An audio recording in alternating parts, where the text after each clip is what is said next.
12 ng gabi nang mapansin ni Liza ang manipis na bitak sa salamin sa kanilang banyo. Sa unang tingin, maliit lang ito, ngunit may kakaibang aninong gumagalaw sa likod ng basag na tila hindi bahagi ng kanyang refleksyon. Kinilabutan siya at dahan-dahang lumapit upang siyasatin.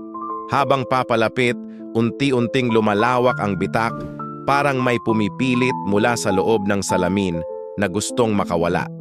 Sa bawat hakbang niya, dumadaloy ang mapulang likido mula sa bitak, tila dugo na dahan-dahang bumababa sa sahig.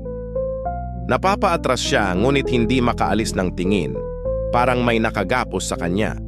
Ang sarili niyang refleksyon ay nag-iba, ngumiti ito sa kanya ng malamig at mapanlinlang. Hindi na siya ang nakikita, kundi isang dayuhan. Biglang humigpit ang malamig na kamay sa braso niya mula sa loob ng salamin. Hindi siya makasigaw, parang nawala ang boses at lakas.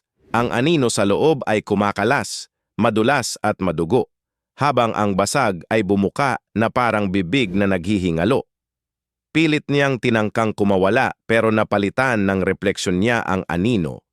Sa huling iglap, siya na ang nasa loob ng salamin.